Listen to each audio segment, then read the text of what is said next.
గుంటూరు మాజీ ఎమ్మెల్యే ముస్తఫా నుంచి తనకు తన కుటుంబానికి ప్రాణహాని ఉందంటూ కొయ్యలగూడెంకు చెందిన పొగాకు వ్యాపారి కడిమి సూరిబాబు ఆరోపించారు. తన పొగాకు వ్యాపారం చేస్తున్న సమయంలో గుంటూరు మాజీ ఎమ్మెల్యే ముస్తఫా బషీర్తో తనకు రేటు విషయంలో వాగ్వాదం జరిగిందని అన్నారు. ఇటీవల తన కుమారుడు గుంటూరుకు పొగాకును తీసుకెళ్తూ ఉండగా ముస్తఫా బషీర్ అనుచరులు కార్లలో వచ్చి తన కుమారుడు అభితో పాటు వ్యాన్ డ్రైవర్ను కిడ్నాప్ చేశారని సూరిబాబు తెలిపారు.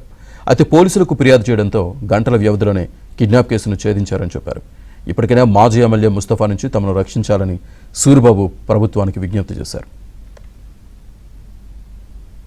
నేను కోయిగూడ మండలం ఏలూరు జిల్లా ముస్తఫా గుంటూరు మాజీ ఎమ్మెల్యే ముస్తఫా వాళ్ళ అబ్బాయి బషీర్తో నేను బిజినెస్ చేస్తున్నాను. ఆ బిజినెస్ లో పొగాకు బిజినెస్ లో నేను చిన్న వ్యాపారస్తుంది. పొగాకు విషయంలో నాకు రేటు గట్ట సరిగ్గా వేయక నాకు 4-5 బళ్ళు అమౌంట్ రావాల్సి ఉంది. నేను అడిగినందుకు నా మీద కక్ష సాధించి నీ పొగాకు బాగాలేదు, నీ డబ్బులు ఇప్పుడు ఇవ్వమని చెప్పేసి మాట్లాడుకుంటూ నేను ఆయన మీద సీరియస్గా నా డబ్బులు ఇచ్చేయండి అని చెప్పాను.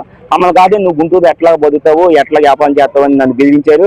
గుంటూరు నుంచి వచ్చి నూజివీడులో మా అబ్బాయిని కిడ్నాప్ చేసి నా వెహికల్ నా పొగం తీసుకుపోయి వాళ్ళు నన్ను బ్రైట్ బంధువులు చేస్తాకి రౌడీయుజం చేయడానికి నా మీద ప్రయోగం చేశారు.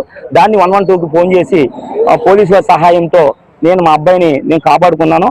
మరి నన్ను చంపేస్తాము, బెదిరేస్తామని మెసేజ్లు, మీరు గుంటూరులో ఎట్లా తిరుగుతావో చూస్తామని చెప్పేసి వార్నింగ్లు ఇవ్వడం జరుగుతుంది. కాబట్టి మీరు మాకు న్యాయం చేసి మా ప్రాణహాని ఉంది కాబట్టి మాకు రక్షణ కల్పించవలసిందిగా పోలీసు వారిని ప్రభుత్వాన్ని కోరుకుంటూ